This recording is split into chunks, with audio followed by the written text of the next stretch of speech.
I've had a few emails over the last week regarding digital ID and where's a good place to buy land to exit the city. So the timing is perfect. We've got Curtis Stone that we're going to be chatting with tonight. Well, welcome to Life First Canada. So before we get into our amazing conversation with Curtis, we received some wonderful testimonials about the Sovereign Living Conference. Welcome back to the land. So I'm just going to share a few from the website that we just uploaded. So Maddie wrote, Life First Canada held an amazing, well-organized, energized event that I will always remember with fondness. From the people that attended, the speakers, the support staff, and the guest speaker, the event kept me learning and interested the entire weekend. I thank Life First Canada so much for their hard work in setting up such a lovely gathering of similar-minded people that kept the energy flowing and electric the entire time. Thank you, Maddie. Yes, it was very electric.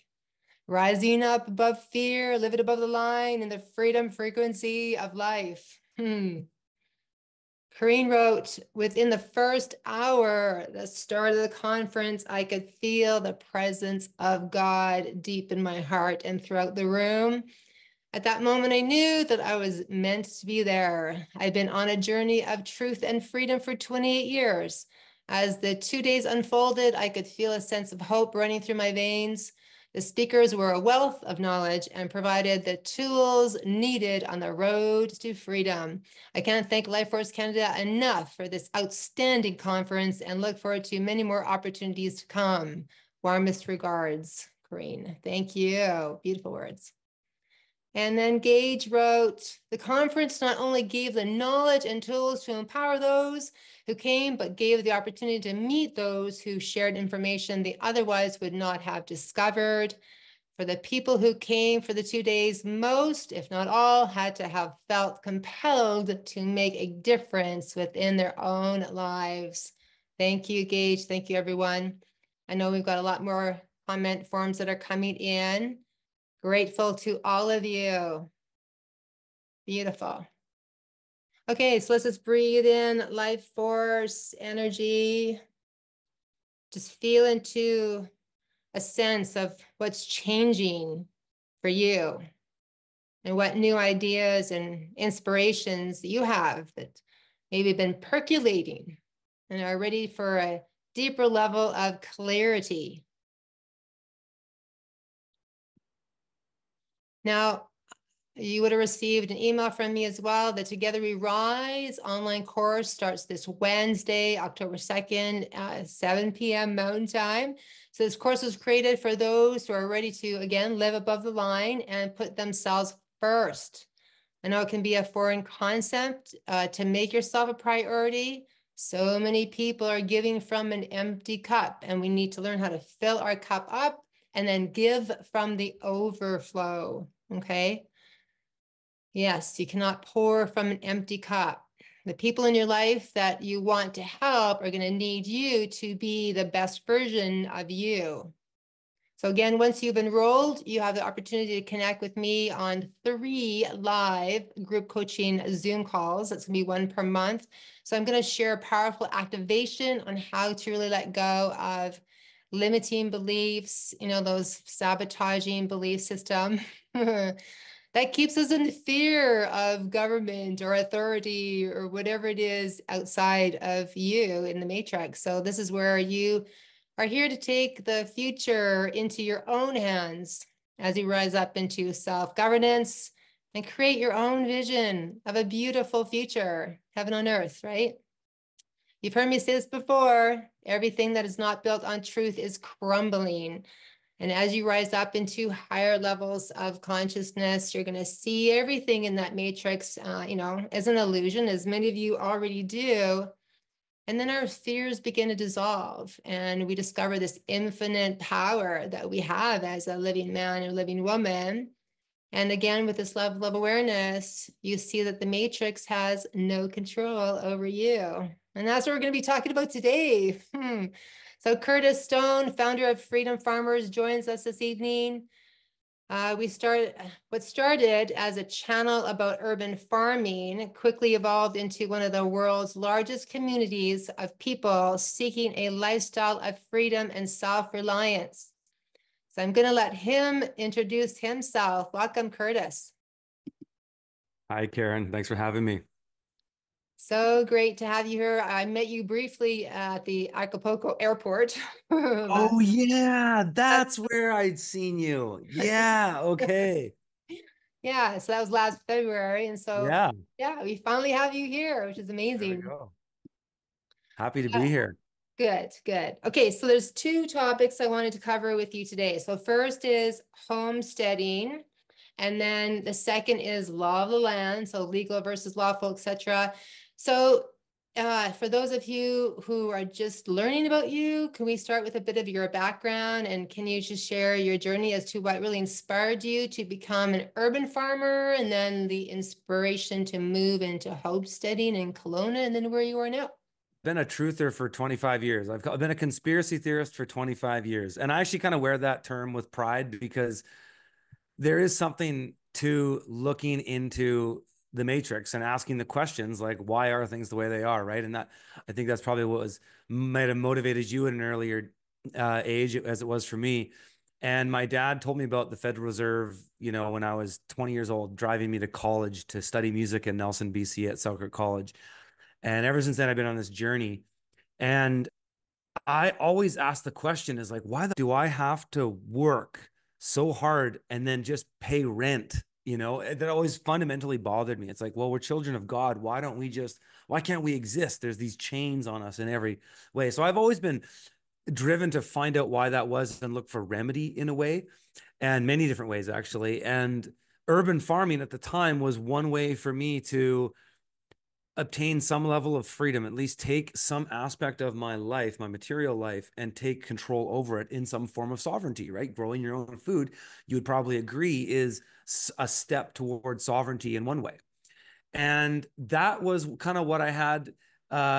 The cards that were dealt to me. I didn't have money. I had student debt at the time, was a struggling musician in Montreal, living poor in an apartment.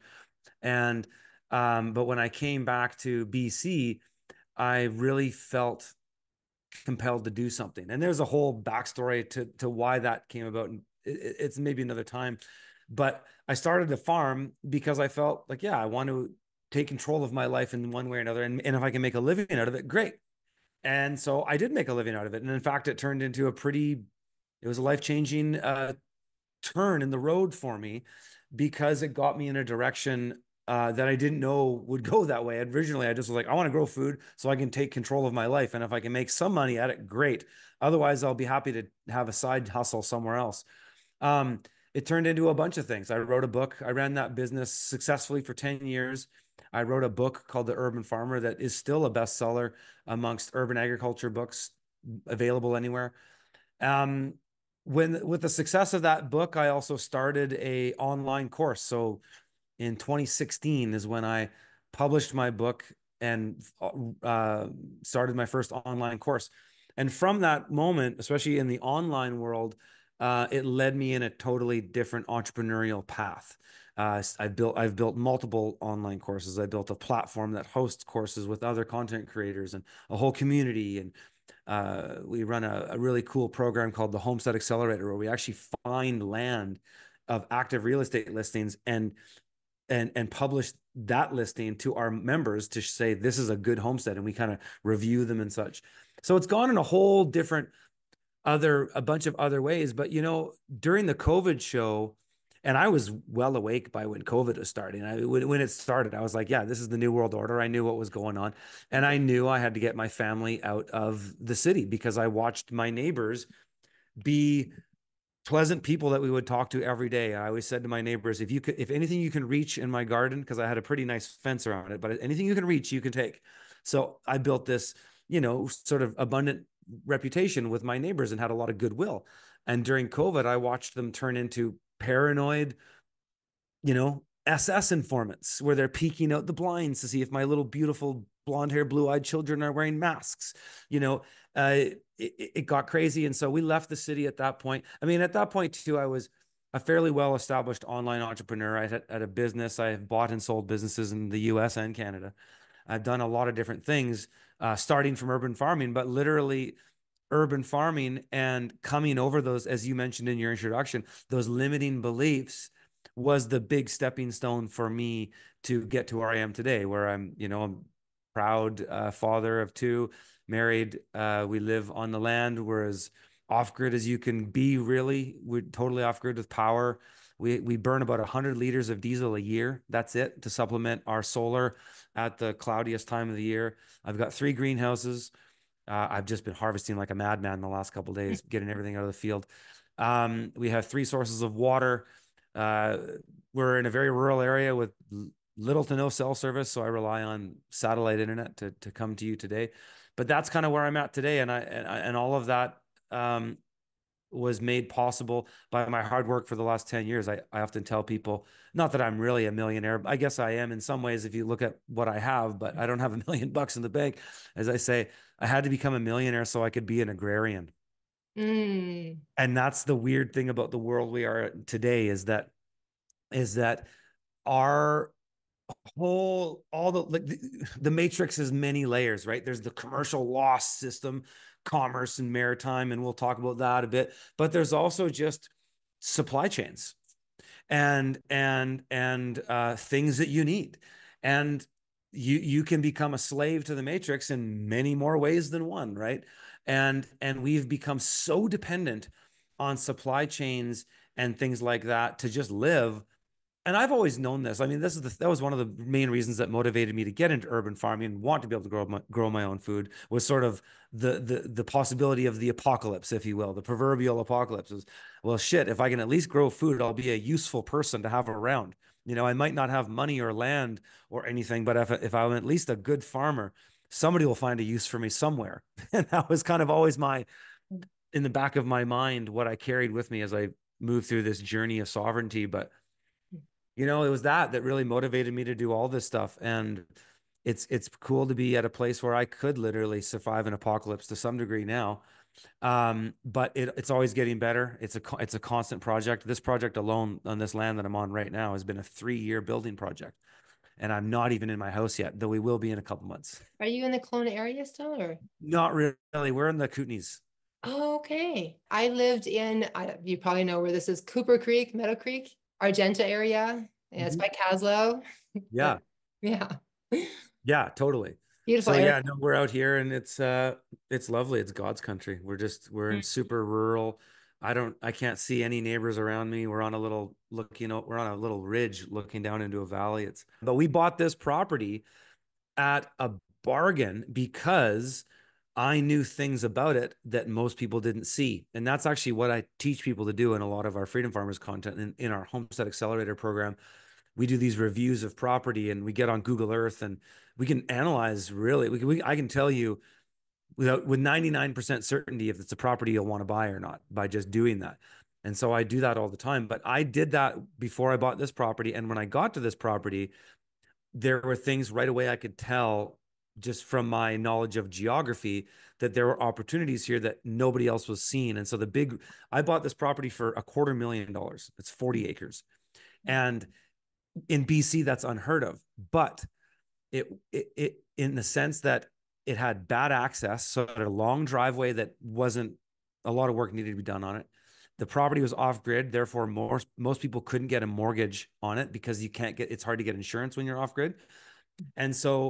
And there was no reliable source of water. All there was a pit well that captured snow melt in this melting season and part of the winter and fall, but not much. It was only about 10 feet deep. So I took a gamble on this property because I was confident that I could find water. I wanted to be off grid anyways. And I liked the difficult access because, like I said earlier, I've always thought about worst case scenario, the proverbial shit hitting the fan.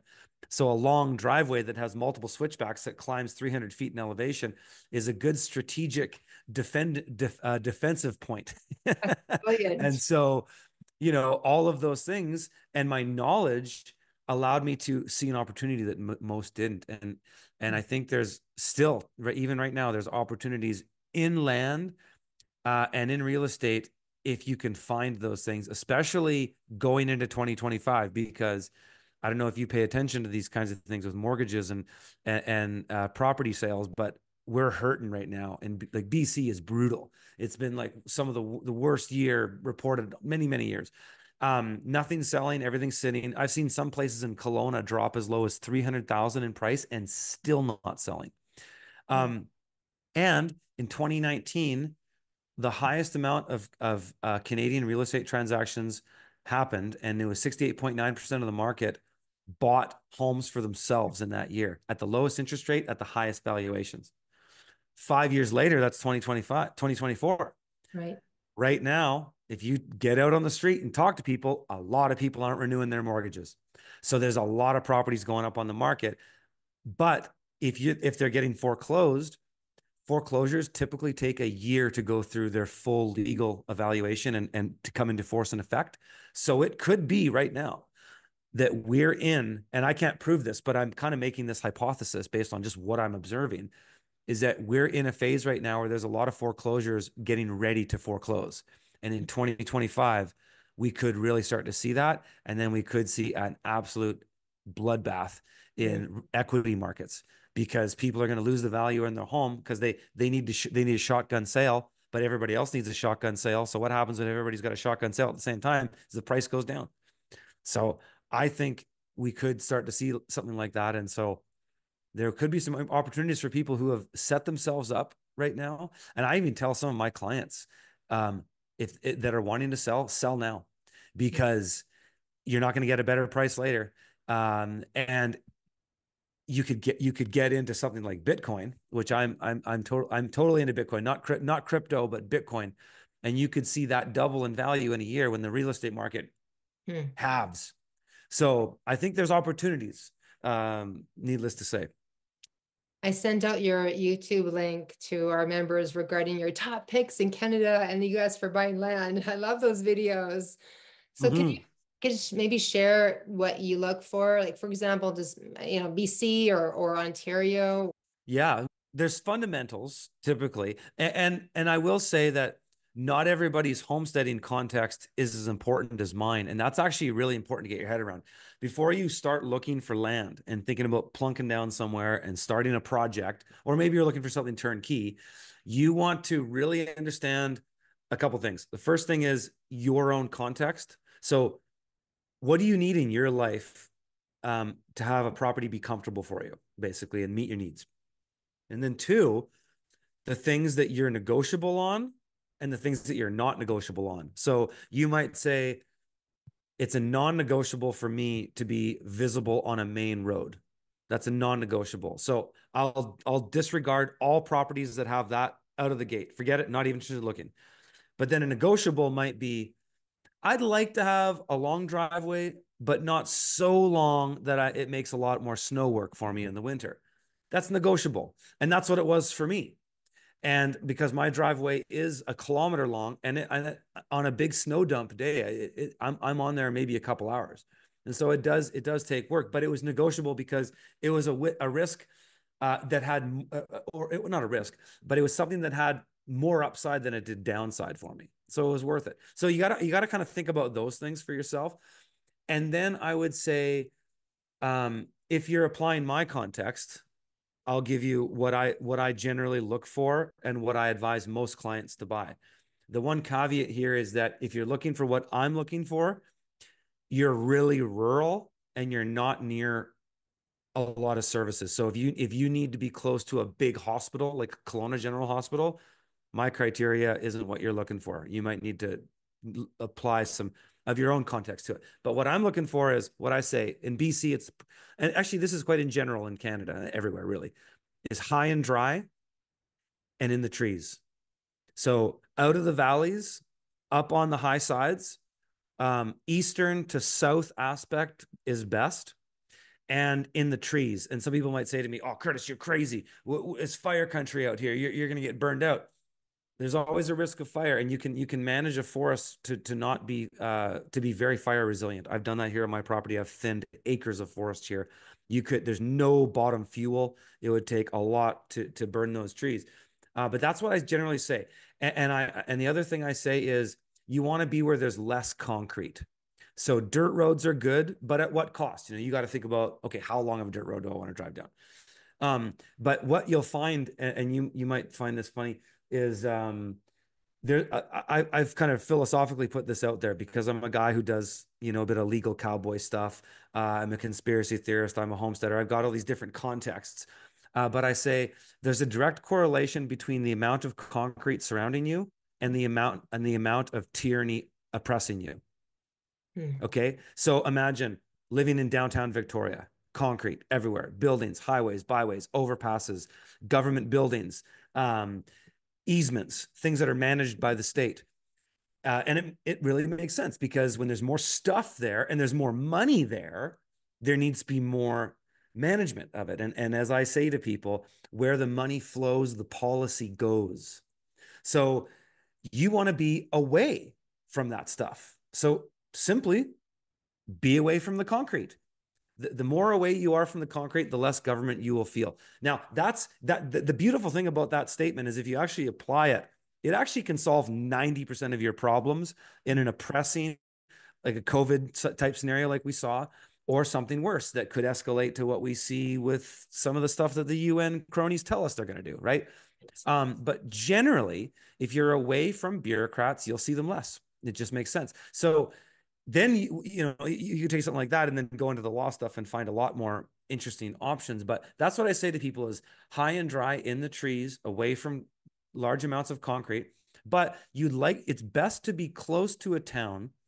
If you can be 20 minutes to a half an hour, or even call it 10 minutes to a half an hour to a town that has at least 2,000 people, and maybe you're a couple hours away from a bigger town like a Kelowna or a Kamloops or you know uh, Guelph, Ontario. Maybe that's a bit too southern Ontario. Barrie, Ontario, Sudbury, places like that. Then you can get what you need when you need it. Like you can meet most of your needs going into the closest town that's 20 minutes away 90% of the time. And then the odd time you might have to go to a bigger town to get some stuff, but maybe you do that once a month or once every couple months. And that's kind of how it is for us. And so if you can find conditions like that, um, that's really ideal. That's the target. Another one is don't be visible from a road. Yeah. Uh, have an offset driveway. So you want to have a bunch of trees, like your road, your property is going to be along a road, right? They all are. You could be at the end of a road, which is great too. But it's hard to get properties at the end of a road. You can be on a road, but you just want to have a lot of trees for like 100 feet or even 20 feet. Thick deciduous and shrub and evergreens so that nobody can see your house from the road. Why is that? Because most crimes are crimes of opportunity. Like 90% of crimes are crimes of opportunity, right? So if you want to just and the government's a criminal. If the bureaucrats can't see your house, they're less likely to knock on your door. Really simply, it's that easy. So you can see that even without talking about any of the law stuff, just location, circumstance, and context can do a lot for you as far as your freedom and overall sovereignty. Love it. Thank you, Curtis. Now, I know there's a lot of people that want to buy land, but they can't afford it. So how can someone become a homesteader if you can't buy land? What are your recommendations? Well, I mean, I wrote a whole book on it. I mean, my first book, The Urban Farmer, was a book entirely about how I ran a commercial farming operation on land I didn't own. You can be a homesteader in the same way. You can rent land, you can lease land. Um, there's no downside to it. Because like for me, my whole reason that I started farming that way is because I said, well, hey, I don't have money to buy land, but I know that if I start working towards having the skills of a farmer and I start networking and meeting people, opportunities will present themselves because that's what happens in life. You get out there and you percolate and you rub shoulders with people and you have conversations and you make friends. And if you run your business well or do the thing you do well, you will build social capital, social equity, and so I knew that, and so I started with nothing, and I was confident. I was reading Tony Robbins and stuff when I was 16 years old, so I already had the mindset really like so but I realize that for most people mindset is the number one thing. Like it is, it really is. And so you got to have the mindset to start, right? But if you have the mindset and the attitude and just believe in failing forward, Mm. then there's no excuse not to try anything Failing because forward. opportunities will present themselves. Yes. I love it. Thank you. Okay, I just wanted to mention, I don't really know anything about zones, but I saw one of your videos. By the way, you're the one that inspired me to start growing vegetables quite a few years ago. So I want to thank you. Nice. I'm not very good at it yet, but I'm getting there. But you talked about a guy in Saskatoon growing bananas in a greenhouse. Oh yeah, Dean. Yeah, yeah, I was there June 1st. It was still fucking cold in Saskatoon on June 1st. But this guy had a passive solar greenhouse, just like I do. Mhm. And his is better though. He did his better. Well, I mean, in some ways, his overall design is better because it maximizes heat retention in the winter and minimizes heat retention in the summer. And because the way it's designed. But yeah, he had bananas in there, and it's totally possible. It's hard to do in the Okanagan actually. My first passive solar greenhouse was in Kelowna, and it gets so cloudy in the winter here that it's hard to accumulate heat units. Whereas one thing about the prairies, yes, it's fucking cold and it's minus 30 outside, but it is sunny. Mhm. And well, it's more sunny than Kelowna at least. The amount of chemtrailing that they're doing now, if I don't know where's sunny in the winter anymore, but Right. um he was doing it. So Hmm. yeah. Wow. Speaking of chemtrails, I remember you talking about vinegar. I mean, I wrote a book called Living in the Freedom Frequency, and I talk about the unified field. And you were talking about Yes. unified field. I'm like, oh yeah, Curtis, no, he Oh knows. yeah. Totally. Can you share a little bit about that? Well, and how it relates to the vinegar? Yeah. Okay. Well, I had a hypothesis, and you could take it for what it's worth. Um, you know, because like I said, I've been listening to Tony Robbins for like literally Yeah. almost 30 years. Um, I got into some new age spiritual shit that I don't really regard as truth in some ways. Um, but it did direct me to just this idea of manifestation. And and it's that perspective has come full circle for me because I'm not who I was when I like 20 years ago. I've changed and evolved. Um, but I've seen it in my own life. And like literally um you're on death's door and the worst thing is going to happen, and you just through sheer will manifest a solution that just solves the problem, and you're like holy fuck, and your wife is like oh my god, things like this. I have done many things like this in my life. And so the way that comes to the vinegar thing is my friend Amanda Vollmer, who she's a naturopathic sort of alternative doctor, if you will, She's truther. She's awesome. She's like a really good friend of mine. She, especially just in the last year, I really got to know her. But she told me about this vinegar thing. And okay, if they're chemtrailing out and you boil vinegar outside or boil it inside and then put it outside, it'll clear the sky. And I was like, sure, what have we got to lose? It was my wife that heard Amanda talk about it. And so she initiated it and did it. And it cut a hole in the sky like kilometers wide. I'm love not it. kidding you. Yeah. And we'd done it many, many times. In fact, I was doing a live stream, and it's still on my YouTube channel. This was maybe a couple years ago. And I was doing the live stream and I was like, oh, they're chemtrailing again. Because I was sitting outside. And then and it started to fill out. And in the live stream, you could see the sky filling out. And then my wife comes and tells me I've been boiling vinegar. I was like, no way, because there was a massive hole in the sky. And I showed people on the stream, look at this. Um, why that works scientifically, I have no fucking idea. I don't even want to begin to try to explain it because I can't. It doesn't add up to me. I have a very logical and rational mind, and I can get into my materialistic bean counting mode and turn on that part of my brain and really try to understand things scientifically. But I can't understand how 2 liters of vinegar could clear a hole in the sky. But when I think about the power of manifestation and what I have seen in my own life, I've kind of come to this conclusion. It is nothing but a conduit to manifest will because you're ignorant of certain things within the material world. Yes. And it's kind of like I used to play Dungeons and Dragons when I was a kid, and like the pen and paper game. And when you were a wizard or a mage or whatever it was in that game, and you wanted to cast a spell, you needed a spell component.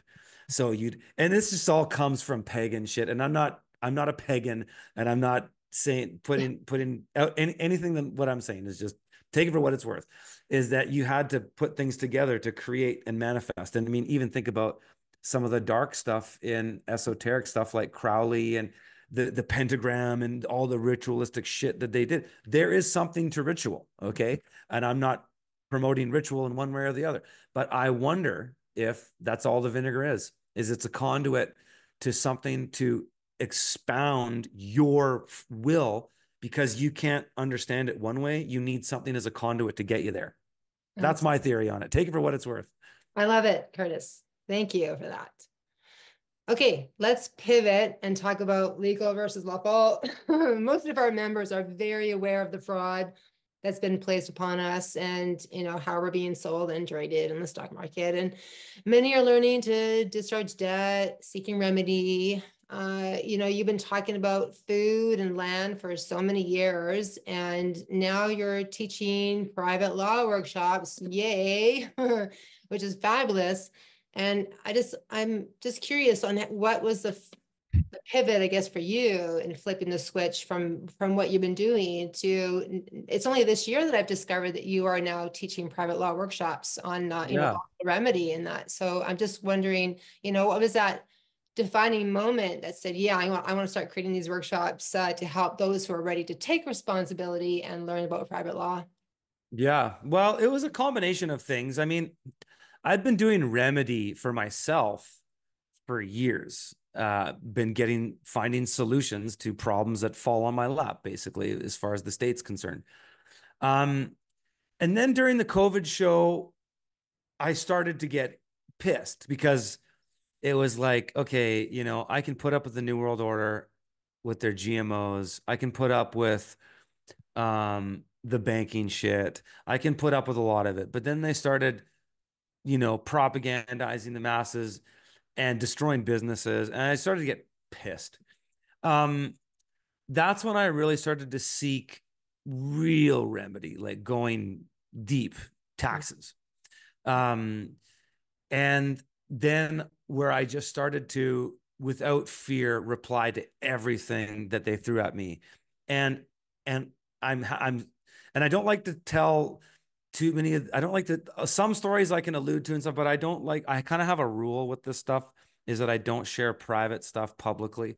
And so I'll talk about things in a bit more of a roundabout way and sort of, but um I got really pissed during COVID, and then I saw a lot of changes in the economy too, like post COVID. My internet businesses were starting to change. I could see trends and patterns in the content market, like AI, for example, that were really making me go, yeah, it's a matter of time on this. Only in that what I was witnessing is that on the back end, and this is something that people who are just like watching content might not see because they're not a content creator in that world. And I've been in that world for 10 years, and I have friends that are famous YouTubers all around the world. And I've seen the space, and I've seen how online marketing, and I've been involved in all of these things. We've run campaigns where we're spending thousands of dollars a day on Facebook ads. Like, I've seen that the market change so much with AI, in that what normally would take a guy who's pretty educated in writing market copy would take him weeks to work like a long form copy campaign for like an email campaign, or even text for a talking head on a camera. That AI completely is putting marketers out of work, like extraordinarily fast. I have a friend who ran a multi-million-dollar marketing company with 20 employees. He sold that company for millions. And he walked away and started another marketing business, the same scale, doing the same numbers with two guys, producing the same amount of content for the same amount of clientele with two guys versus a staff of 20. And so I started to see the writing on the wall. And so um I just, I don't know. I guess I just saw more stuff that was pissing me off about the system, that I just said, okay, I'm willing to throw my hat in and teach people about what I know, because people were asking me. And I'd been doing it in private consulting for a number of years anyways, Right. that I was like, okay, if I apply, because I've had a principle with so I've had a lot of mentors on my journey in law, and I've been into this stuff as long as I've been farming. Like literally, I've been doing law Right. almost as long. I started farming in 2010. I started really doing law in 2014. So 3 years short. Um, is I had a series of mentors that really taught me a lot. Cal Washington being one of them, Uh, Clifford being another. Some of them private guys you'd never hear of, never did anything public. And those are the ones I actually learned the most from. But I had this journey, and one of my mentors really went deep with the securities and the discharge of debt and endorsing instruments and all that whole stuff in the early 2000s, and started getting it out there. And a lot of people were getting into it. And the information, and you probably remember Robert Menard. yes. Remember 96 is your fix and all that kind of Yep. stuff. So he was kind of in and around that scene at that time. And they were figuring out crazy shit. Like they were going to what I call the end of the line with the birth certificate. And they were basically using that in infinite instrument, which is what it is, and it all ends up with the US Treasury. But you can use that to discharge the infinite power of creation. That's what that whole thing is. It's the monetized version of infinite creation. The devil's world is the inversion of God's world. And so the way the devil's world creates infinite money is through future debt, right? As we all know, as they borrow our birth certificates out over and over again.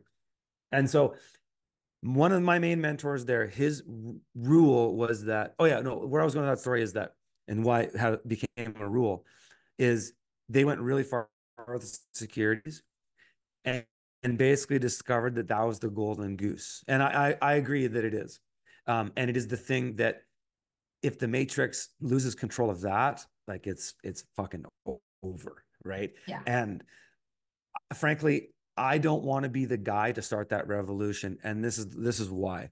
So my friend, my mentor, when he started doing that, and they were endorsing instruments, they were discharging debts, they were doing all that stuff. He started noticing there was a white van following him everywhere, Hmm. and he was in front of his house. It followed him around. He became one of those targeted individuals, and this went on for 3 years. And he, through his, it's a long story, but basically through his own investigative processes, he's a super smart guy. He's charming. People will talk to him. He talked to a lot of these guys that were following him, and they would say things off the record, right? Yeah. And he basically found out that the only reason that they were harassing him is that he was potentially going to disrupt the herd, Yeah. in that, you know, a farmer is willing to lose an animal every now and then during the season. You know, I lost a couple turkeys this year to a raccoon and a skunk. I'm willing to accept that. But if you come in and take my whole flock, I'm going to be fucking mad, and I'm probably going to try to kill you. Right. Right. Just like if I caught a bear trying to take out my whole flock of birds, I'd shoot it. Um, the Matrix, it's like that. It's like that scene in movie number 2 of the Matrix, where Neo's in a standoff at the end, and he's standing up, he's out of the Matrix, and he's standing right next to the big robot. And the big robot's basically saying, look, you guys can keep pulling people out of the Matrix. That's fine. That's, we don't care about that. We just want the 90% of the sheep that are willing to go along with it. But if you go and you try to wake up the masses, we're going to smash Zion. And so my modus operandi in doing law has been to follow that, live and die by the sword. And so I only do remedy in the private. People have to agree to sign an NDA, and I literally show people my paperwork because I'm just an evidence guy. Like I could riff about, and it's kind of fun too, especially in these types of calls, riff about what is the matrix and where does it end, and the whole thing between the Vatican and the city of London and DC and all that shit. Right. But at the end of the day, I just do direct problem solving in the matrix as the person. I go right in. And so my analogy is, it's like in the movie The Matrix, and I'm Morpheus. I'll pull you out of the matrix. I'll Yeah. tell you how it works. I'll get you in the kung fu simulator. I'll kick the shit out of you a Exactly. little bit. And then I'll take you back in. And we go in armed with the shield of truth and the sword of equity. Yes. And when we go in with the knowledge and we apply equity, we get remedy in in commerce, in the matrix.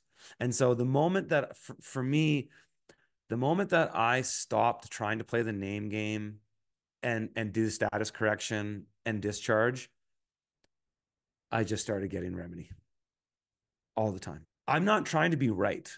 And this is another part of my modus operandi when I do law is, this is what I learned from my mentor who had this experience with CSIS, is that when you're pursuing this stuff, you get so into it and you get so pissed because you find they've been raping you your entire life, and that's been compounded interest, 1,000 times over.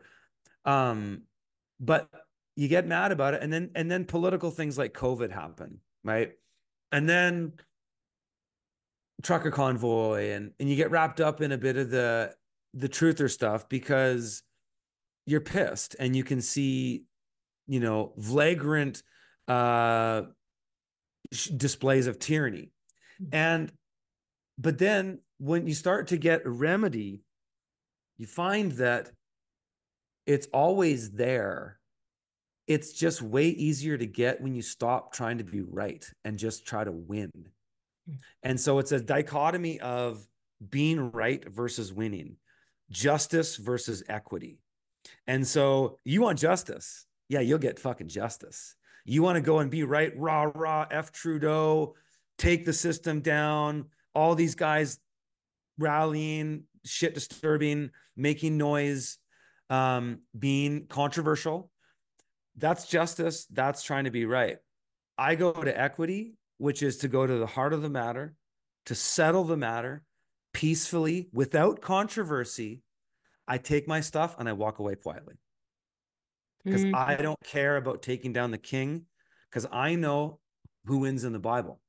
And I know when this all starts to really go down, all we have to do is get through 5 to 10 years of attrition and just let them run their new world order like lemmings on a cliff. Yes. And so my whole modus operandi is not controversy. It's settling in equity, getting to the heart of the matter, and taking your shit and walking away quietly. Thank you, King. I accept the offer, but I respectfully decline and I walk away. Love it, Curtis.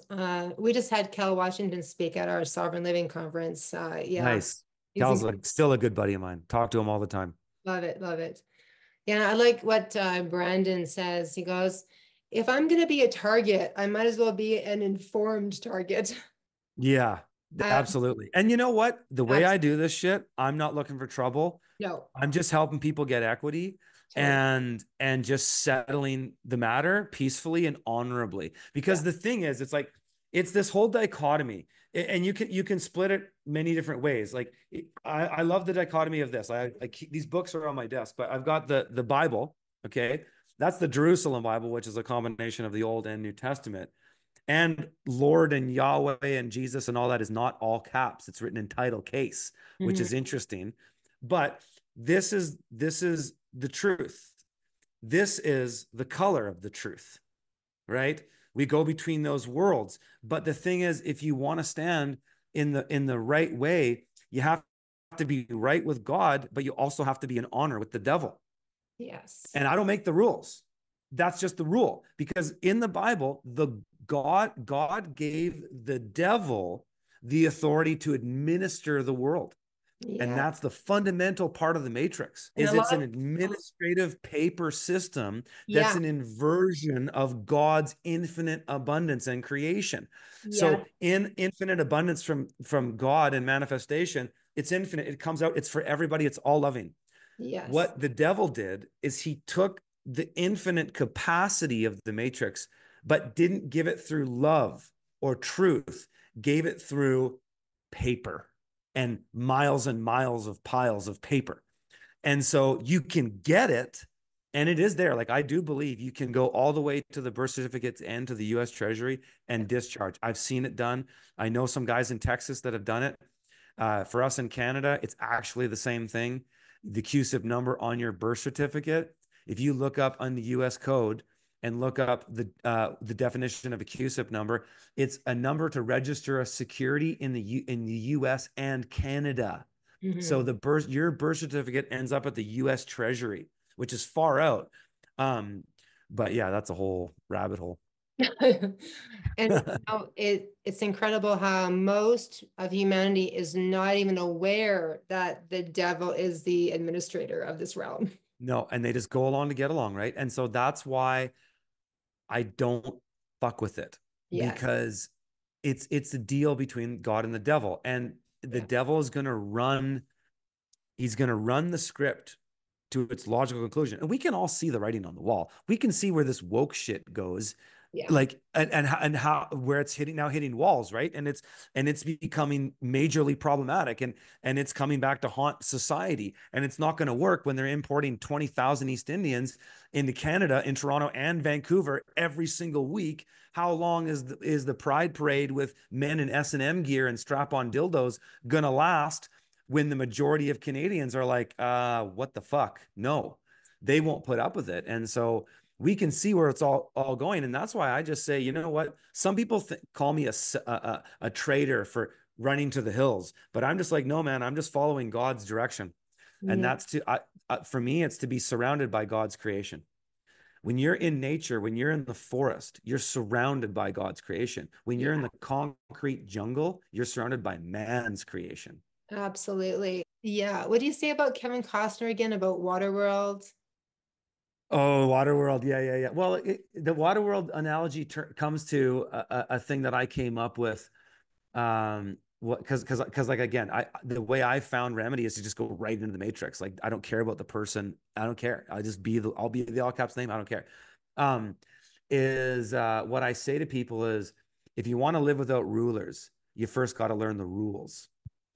And so that ties to Waterworld, because Kevin Costner in Waterworld says, you're in Waterworld. You better learn the rules quick. Yeah. And so that's it's all this wicked analogy into the, all the maritime stuff and all that rabbit hole, which doesn't go anywhere, but it's fascinating and it's true. Like, Hmm. all this truther shit, all the law stuff we all probably first got into, it's all true. Yes. But it's like, at what time commitment Hmm. and at what cost to your personal life? And Yeah. that's where it came for me, where I just said, you know what? I'll just get my remedy in the matrix. It just became so much easier for me, because I don't have to play these games of, oh, you're not talking to the person here. You're talking to the general executor. You know what I mean? Like, having to do all that bullshit.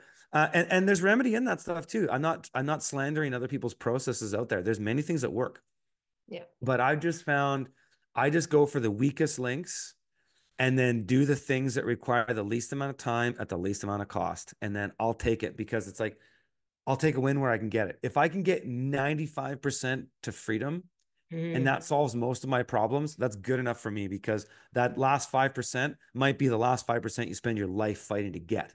And Right. that's where I'm just like, I got kids, I had a family, I'm trying to build a homestead, I have a lot of obligations in my personal and professional life. And so, at what cost? And so I just focus on, you know, some really simple stuff that can solve problems for people that are common problems that happen. And then I just go, you know what? That's all I need. I don't need to go to the end of the line and do the U.S. Treasury. I mean, I'd like to, and I'm tempted to. But I started down those rabbit holes 20 years or 10 years ago, really. And some of them just went nowhere. And then it was, as soon as I started talking to this government the way they want to be talked to, and Hmm. usually that's like filling out forms. Um, I just started getting results. And then I started reading international law. And that's when it really changed for me, actually, was when I started reading the UN treaties, the ICCPR in particular, or the UNHR is similar, the United Nations Human Rights Charter. But Article 1 of the ICCPR says everyone everyone has the right to self-determination and to freely choose his or her political and economic status freely. Mm. So they're telling us right there, you can choose your political and economic status. And everyone, it doesn't say every person, every citizen, every resident, every man, every woman. It says everyone, full stop. So that's when I started to realize, holy shit, they gave us the keys to the kingdom right there. They just don't expect you to look. And that's Right. literally how the matrix functions, is Yeah. most people just don't care. And if they do care, they're so compartmentalized to be fearful of the state that they don't think they can do anything.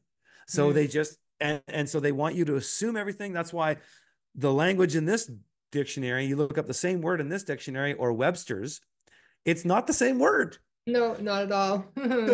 So they want you to assume, and that all comes to equity, because in equity, equity does not aid a volunteer. And so if you took the shot, you signed up for the thing, you gave the golden goose endorsement on the dotted line, that's all they needed. And you Mm. did it. And for me, my journey into equity has been all about being humble, Mm. admitting there was a mistake, and settling the matter. It's not about, fuck you, how dare you come on my property, blah, blah, blah. None of that. It's getting to the heart of the matter. Often it means admitting a mistake was made and trying to reconcile. And the system, if you follow equity, gets you there. I really believe in equity now. I mean, it's just through application. And the thing is with equity is, if you're going to do equity, you have to do it the whole way through. And you have to follow the principles. He who seeks equity must do equity. You must equity is coming out of the judge's mouth at all times. Equity must be coming out of your mouth at all times. And so it's all there for us. And they just go, yeah, you can have it all. Just just do it in honor, and do it the way that we're expecting. Because in equity too, equity sees as what equity sees as what ought to be done as what has been done. Mm-hmm. And so that these principles, they're everything. And it has taken me years to get my head around equity, because when I first started getting into it, I just assumed it was all trust law, and it is. Right. But it goes beyond that. On that, yeah. Right. Yeah, we share a lot of this in regards with our private members, and our private members are action takers, and we're always reminding them, do your own research. This is about all of us reading, and most of humanity does not want to read anymore. And so, yeah, I just wanted to share it. Adrian, so the book that Curtis shared, that was a Black's That's Law Black's Dictionary. Fifth. That's a fifth edition right there. And Yeah. it's a particularly satanic looking version too, isn't it? It looks like a tome on an altar. You know what I mean? Like, it's just, and it's called Blacks. Like, Black. how can more obvious can you get? If you're lucky enough to get a copy of fourth edition, it says right on the front page, um, this book is for the settling of debtor and creditor relations. Yes. That's all it is. It's all about the money. But the money is Yes. the equity too, because the equity is the heart of the matter. The equity is to settle the thing that was set off, and usually that's money in the matrix. But sometimes it's a procedure or something like that, an inspection or some bullshit or a form. But usually it comes down to money. I go through quite a few words in Black's Law at the conference, and one of them is hell. So hell is actually defined as the chamber of the debtors. How, really? Yeah, it's incredible. Wow, I gotta look that. I've never looked that one up in Black, so that's interesting. So Curtis, tell us about your courses. So Edmonton is coming up this weekend. Yeah, so I'm in Edmonton this coming weekend. It's almost sold out. I think there might be a couple spots. I only do 20 people at a time. because I get to know everybody. I know everybody's name. I insist that I talk to people before they come. So I do a Zoom call, like a 30-minute call with everybody. And I've turned people down because some people just, they're not a good fit. I think they're going to be disruptive, or they're just not ready. Not very often. Most people who come to me come in. But yeah, that's happening. It's all day Saturday and a half day on Sunday. And yeah, I talk about a ton of stuff. I kind of show people big picture stuff. A lot of that just involves my stories. And my stories include letters, and I show people like, this is what I did to do this. This is what this guy said, and here's the evidence. Take it for what it's worth. But I do a lot of big picture stuff, and because I've been a pretty multifaceted entrepreneur doing business in the U.S. and Canada for 10 years, I have a lot of insight that maybe a lot of people in my space don't. At least in the law space. When I was learning law, to be frank, a lot of the guys that I was learning from were bona fide losers. Mm. And I'm being facetious, but basically we're broke. And but my journey has taken me all over the world, and I've met some of the best legal gravy I've ever met Mm. is from millionaires that I met professionally. Like I remember one time I sat next to a guy, I think he was Ukrainian or Russian, on a flight. I was on a first class flight too, and I felt special because it was the first time I had money to buy a first class flight, and it was not that much of an expensive one, but I felt special. And I was sitting next to this guy, and we were talking about business, and he says, and I can't do the accent very well, but he says the best you can do if you want to do business in the United States is be a foreigner. And I was like, Ah, yeah. oh. And I later found out, and this is something I'll share with you guys, is that, and this is totally like open legal process, is that some of the best ways to do business in the US is literally that way. You can set up a consulting company. This is what billionaires do across the board. You set up a consulting company in Delaware, and you can appoint your shareholders as consultants. And and I think Arizona and a couple other states in the US, you can do this. And you can essentially liquidate your company every single month and not pay any taxes because you can distribute all the proper profits to the consultants. And their consulting fee is just the percentage of your shareholder agreement, but it's just not written that way. Right. And so that Russian billionaire or millionaire, whatever he was, basically explained that to me on this flight. These guys know this stuff, right? And so, anyways, yeah, the things that I share are largely just based on my experience doing stuff, trying stuff. This group came after me. I did this. Um, and now, because I've been consulting, I've been doing law consulting for a solid 4 years. And then these workshops I just started doing this year. But I've been talking about this stuff for a long time. And so going into teaching it this way is really nothing new for me because I've been teaching people how to do farming and homesteading and stuff forever. So I have a bit of the gift of gab, and people like to sit around and listen to me talk. And so Mm. I can do that in these workshops and give them practical tools that they can walk away with and do something with. And so, yeah. So two people have asked in regards to, can you explain equity in layman's words again? Okay. So if you go into Blacks and you look up equity, I would encourage you to do so because there's like 2 pages, at least, depending on your edition. Um, and Equity, you'll see first definition might just be the equity in an investment, right? So just like what you've put down on your house and how much money you have in is your equity. It can also mean that the equity is I said this earlier, is the heart of the issue. So to seek equity is to settle the thing at the basis of the issue, not the controversy, which is the he said, she said stuff, or the facts on the moon, as they say, but this to settle the heart of the issue, which is a charge. Usually it's a charge, whether it's an indictment or it's a court summons or it's a fine. It all comes down to a charge. And so the equity is to settle a charge.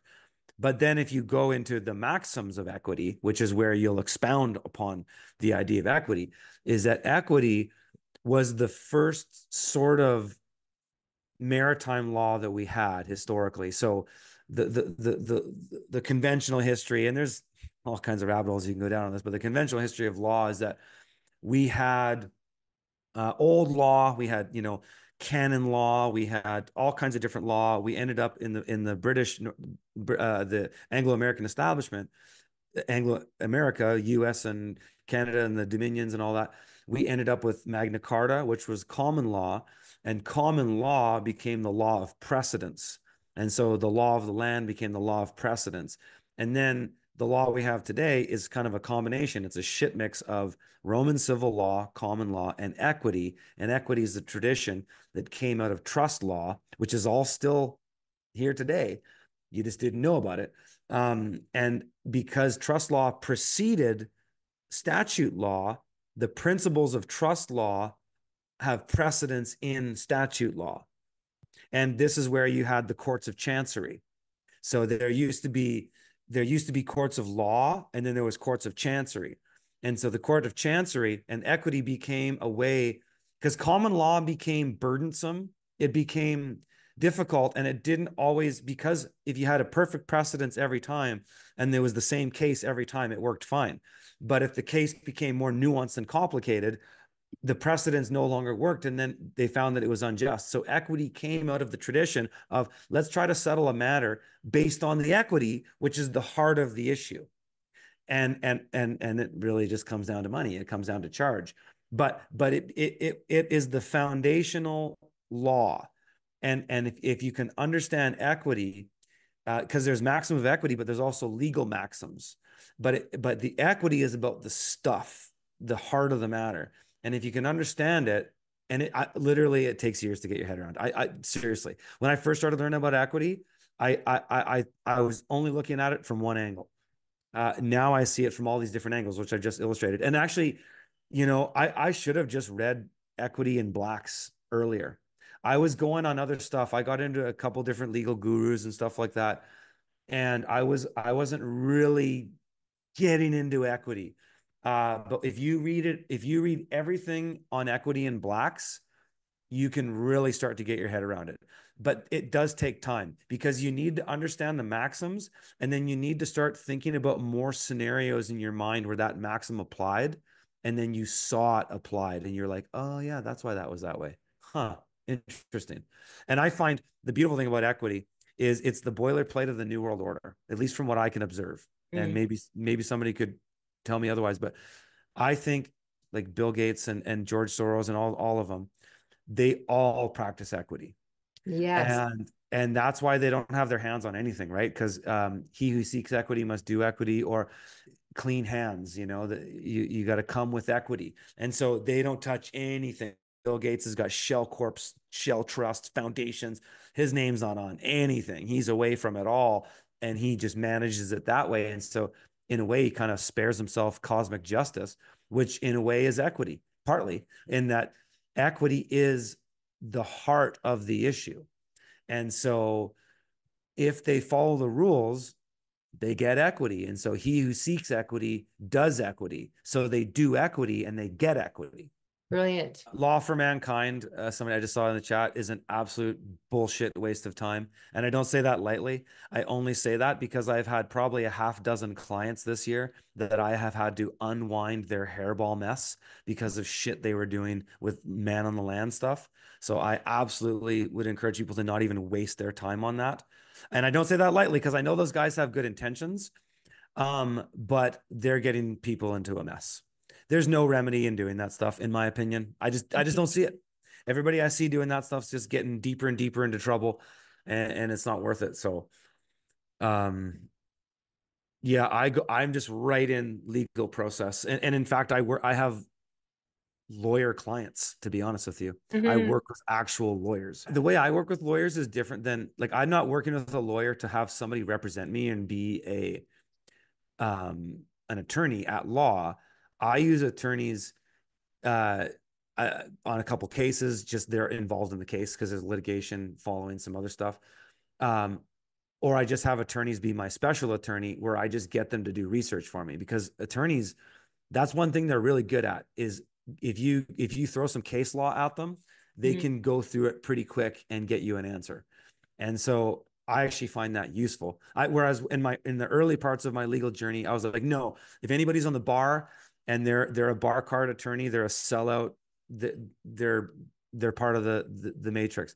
I don't believe that anymore, just because I've met people in my journey that are legit, cool, good-hearted Christians who just want to use the tools because like they've been doing it for this long, and maybe they weren't awake when they first started, but now they're awake. And so what are you going to do? Say, no, you can't be in the club because you're in the bar? It's like, but you're doing all the things that a truther would do. And so I don't have that hang up anymore. And I find that the more I've gone into the sort of traditional matrix, the more, I don't know, I just more solutions for me, really, and for my clients.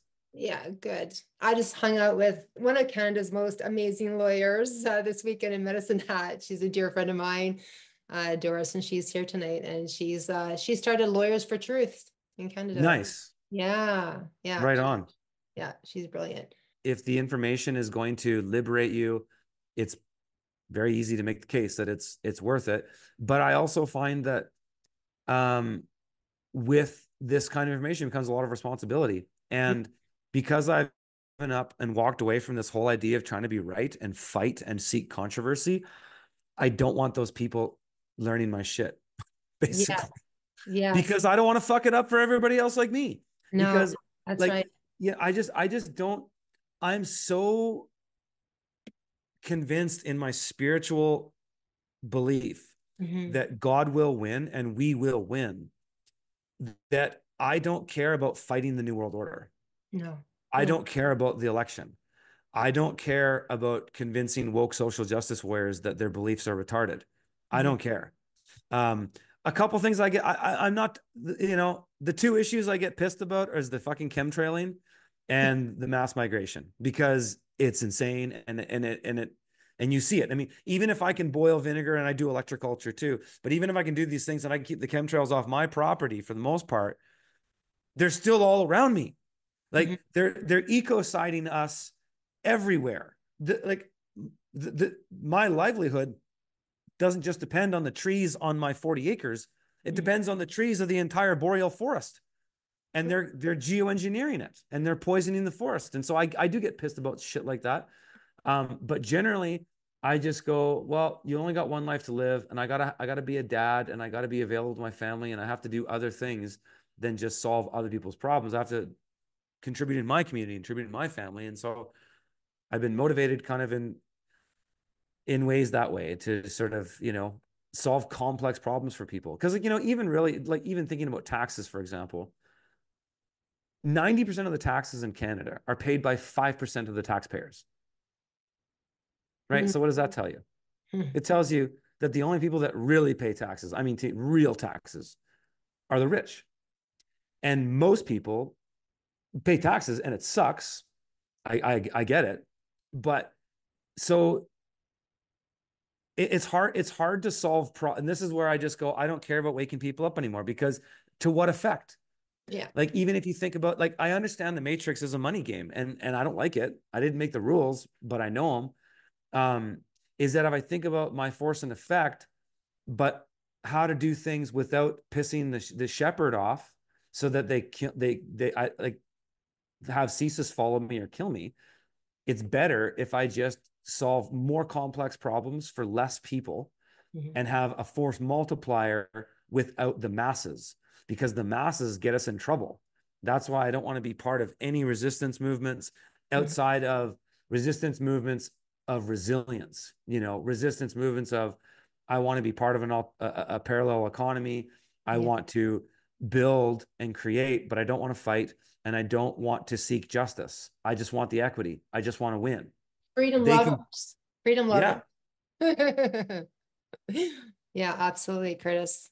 I love how you think. It's so key. And as everyone is saying yes to taking responsibility, self-governance is what we teach at Life First Canada, and really reminding everyone that it's going to be up to us individually to shift our reality.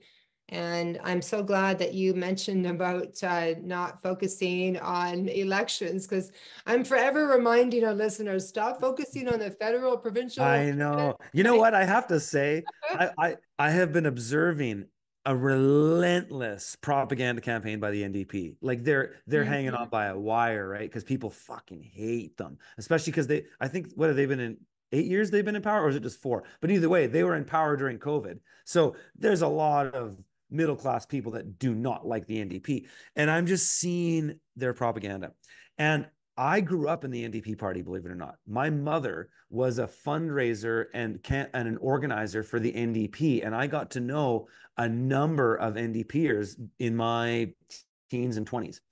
And because I understand them from the inside, and I understand how that liberal mindset is all about you hate yourself because you think the world's overpopulated and you have this guilt complex about being alive. You have a guilt complex about being white, and you're promulgating bullshit that is literally um, destroying Western civilization and human beings as we know it. It is completely self-immolating, and I see it, and I've almost been tempted to just go and vote for the conservatives just to see the NDP out. I've been tempted to. I will be honest, though I probably won't because I have better things to do, and I know that it won't really make much of a difference in the end. Because if they stay left wing, it might actually wake people up faster. Mhm. Whereas if it swings conservative, which I'm pretty sure the politics is going to, Mhm. it will satiate people's desire for justice for a while. Right. And so I think Trump's going to win in the US. I think Poilievre's going to win in Canada. I wouldn't be surprised if even the conservatives won in BC. And Mhm. and and it's going to be this pendulum swinging. But remember, it's not that long ago. And I'm 45 years old. I'm old enough to remember NAFTA under Brian Mulroney and Mhm. the Foreign Investment Protection Act under Stephen Harper.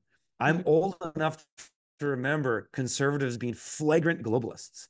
And so I don't have any wide-eyed and bushy-tailed hopes that a conservative leadership across the board in North America and potentially even Europe, because populism is rising like crazy. And that's a good thing to some degree. But I don't think that's going to change much. I think the New World Order is going to just give us the win and give us the appearance of justice on a right-wing populist government, and they're going to throw out the woke stuff, and they're going to burn it as an effigy. Mhm. And all these like F Trudeauers and F Bideners are going to be like, yes, we're getting justice, and the memes are going to be amazing. It'll be a gravy train on social media for a while, but the New World Order is going to march right on, and they're going to create false flags, which are going to create reasons for the digital ID. They're going to just throttle the economy and try to incentivize you into the UBI Mhm. system, and that's how they're going to implement it. I mean, they say that in their literature. The way that they're going to implement UBI or the central bank digital currency is going to be through UBI. They even mentioned that in the bill that they put in the House of Commons in Canada. Mhm. Mhm. So they're going to spend it into circulation because they can't get rid of the Bills of Exchange Act. They can't get rid of, like in statute law, nothing ever gets disappeared. It just gets amended and added to. So all the old bills and statutes are still there. That's where you get remedy, is if you know the stuff in time. Because in equity, first in line, first in time. If you know in time something was a certain way, you can get it. Just because they added a new bill doesn't mean that it's over.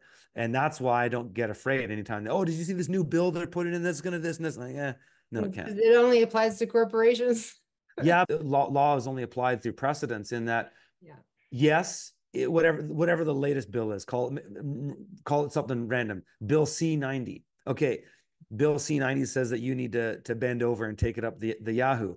But because Bill C-90 is repugnant to the charter, it's null and void, just like how the Supreme Court ruled against the Emergencies Act because it was subject to the charter. So even in charter Canadian boring law, there's remedy and precedence. But if you don't know it, you can't get it because the only equitable rights you have are the ones you claim. Mhm. So you didn't claim it and show up. Why would they give it to you?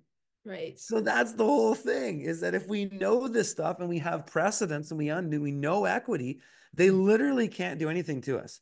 I mean, I don't want to sound cocky and say I have a solution for everything. That I don't want to give that impression. I don't. But I have found that in my life and in my clients' lives, you can get 95% of the way there. So Mm. yeah, I pay my property taxes.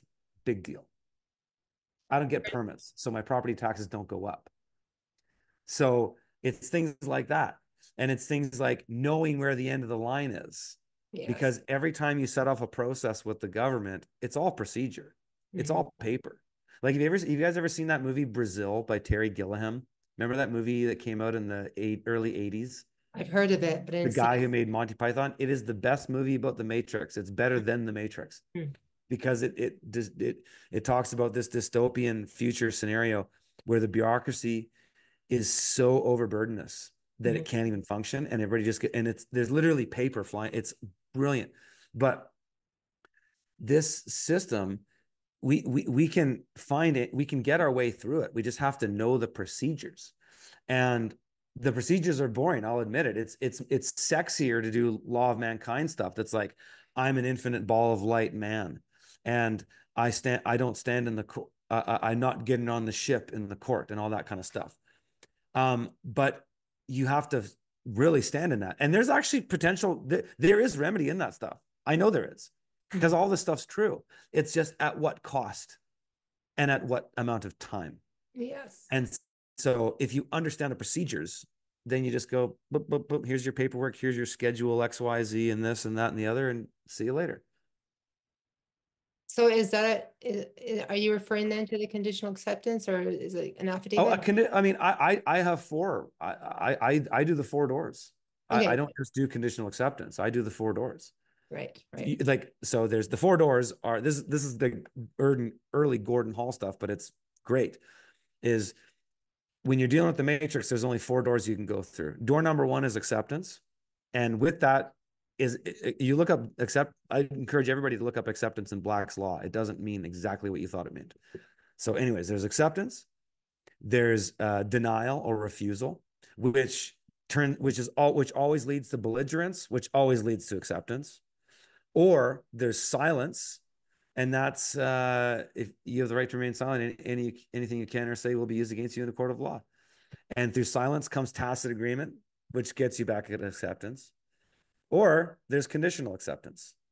There's the acceptance on a condition. And so I'll accept the procedure that you're proposing upon these conditions. When I first started doing remedy in law, it was all conditional acceptance. Ever since I started going deeper with equity, I found that it's actually acceptance on its own where it Right. goes real deep. Hmm. Is it because you can accept and rescind, and that's where the and I haven't gone too far with that stuff. I've been kind of just exploring it in my own readings and things that I'm trying. But acceptance is really what it's all about, and conditional acceptance is part of that. But so I've always just done the four doors has been my main way of approaching the state. Brilliant, Curtis. I really enjoyed this evening. I'm just going to actually put us into gallery because how we celebrate our speakers, instead of clapping, we show our hands. Yeah. Thank you, Curtis. You're welcome. So grateful for you and all that you do. And I'm looking forward to having you on here again. I think that everyone really enjoyed what you had to share in both aspects in regards to homesteading and property, and you stepping into really teaching the truth about law. It's really important during this time right now. It is. I really do believe that we can get there. I'll leave you with one other analogy. This is another one that my mentor taught me. One of my mentors is that imagine we're all on the Titanic right now. Okay. And the Titanic is emblematic of Western civilization and the New World Order as it has become. And it's all the the inhumanity of it, the vanity, all the shit, right? And so the Titanic is sinking and it's going down. And there's people in the bar getting drunk. There's the band, the string quartet is still playing. People are dancing, and it's a big boat, and it's going to take a while to go down. It might take hours, but we can see it. It hit the iceberg. We can see it going down. And those of us here in this call right now, we're all the first people that saw it hit the iceberg, and we weren't drunk. And so we're sitting there going, this boat's going down fast. But here's the deal. If we alert everybody right now and stop everybody who's in the bar getting drunk and say, get off the boat, and we take the time to go and wake everybody up to get off this boat, we could tip it quicker because it might set off the balance. So our best strategy right now is to go single file to the life ropes, one at a time. That's our best strategy. So that's what I do. I pull them out one at a time. And I don't care about the numbers game. It's a quality over quantity game. That's my MO with all of it. Is it's going down. What are you going to do?